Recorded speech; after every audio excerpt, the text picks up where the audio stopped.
Quelqu'un va venir me convaincre que ça ne parle plus ta langue à tes enfants. Alors que chaque langue dans le monde renferme des connaissances spécifiques. Regardez un peu, je vais vous prendre un petit exemple. Ma fille qui fait les huiles a décidé de faire elle-même le mbwan mimbang. Parce que souvent, il y a une femme dans notre quartier qui fait ça et donc elle se ravitaille là-bas. Et comme ça, elle me dit, j'aimerais bien faire le mbwan mimbang et tout. Comment on fait? Je dis, bon, je vais aller chercher les mimbang quelque part et puis tu vas essayer de faire ton huile avec. Et je me suis rendu compte en amenant les mimbang, les noix, pour qu'elle casse les noix pour faire l'huile d'amande, pour qu'elle récolte ses amandes, qu'en cassant les noix de palme, en fait, il y a tout un langage derrière. Abimimbang, on sombang, machin bang. Et puis, je me suis mise à rire, j'ai dit, oh, tout nous sombang. Ça m'a fait rire. Elle dit, maman, qu'est-ce que ça veut dire? Je lui ai expliqué, je dis, mais c'est de là d'où vient l'expression Tunangu Sombang. Tunangu Sombang, c'est quand quelqu'un vient avec toute la vitesse, comme on dit chez les Blancs, à la vitesse de l'éclair.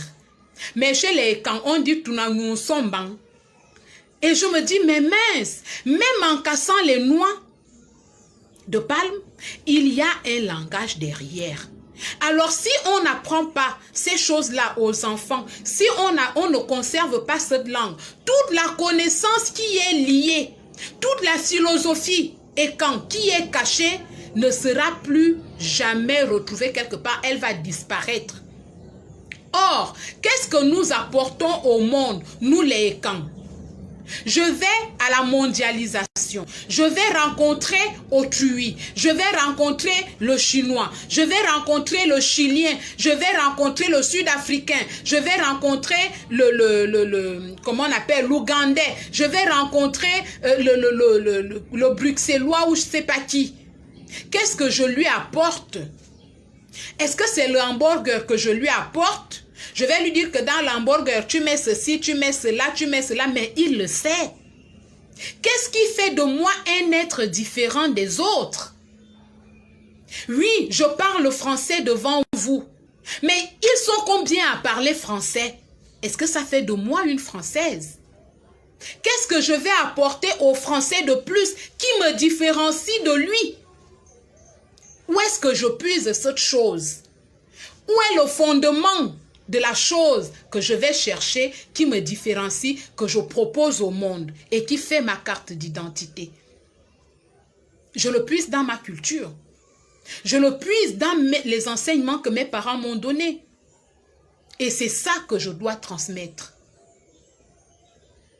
Le fondement de la culture Ekan. C'est ce qui fait de toi et de moi des Ekans. Et c'est ce qui permettra à la culture Ekan de ne pas disparaître quand on va les conserver. Et c'est ce qui permettra que le monde entier sache qu'il y a un peuple quelque part qui a aussi une philosophie, qui a aussi des connaissances à apporter dans le monde. Mondialisation ne signifie pas que certains disparaissent au profit des autres. Mondialisation ne signifie pas que je déménage de ma maison pour aller vivre dans la maison de l'autre. Mondialisation veut dire que je te montre aussi mes compétences, mes capacités, ma connaissance. Quels sont tes fondements, mon Ekan? Nos fondements là, qu'est-ce qu'on en fait? Où est-ce qu'on les amène? Est-ce qu'on abandonne? Les gens vont venir me dire tous les jours, je cherche le Melan, je cherche le Melan. Mais vous voulez le Melan. Tout le langage qui est dans Melan, là, vous connaissez. Comment appelle-t-on la hutte? Comment appelle-t-on l'initié? Comment appelle-t-on tel objet? Même les objets de culte ont un nom. Ils ont des fondamentaux. Il y a une philosophie derrière tout ça, tout ça. Vous voulez aller au Melan comme qui? Attention. Melan, ce n'est pas la chrétienté où je parle. Et même là-bas, on va vous apprendre la Bible. Il y a un langage derrière dans la Bible. Il y a des mots qu'on n'utilise pas tous les jours, mais qu'on ne va utiliser uniquement que dans le contexte chrétien. De la même façon, quand tu vas au Melan, il y a des mots qu'on n'utilise pas tous les jours, qu'on va utiliser dans le contexte du culte Melan. C'est comme ça. Alors, si tu fais disparaître ça, Toute cette connaissance-là, tu en fais quoi? Le monde devra-t-il se contenter uniquement des connaissances déjà versées partout, qu'on a dans Google, partout? Qu'est-ce qu'on apprendrait de nouveau? Enfin, qu'est-ce que j'apprendrais de nouveau à cet Américain? Qu'est-ce que j'apprendrais de nouveau aux Chinois? Qu'est-ce que j'apprendrais de nouveau même à mon frère qui est en Ouganda? Je lui apprends quoi de nouveau? Je ne peux lui apporter que ce que j'ai. Je ne peux lui montrer que ce que je suis de différent. Et ce que je suis de différent n'est pas mauvais en soi.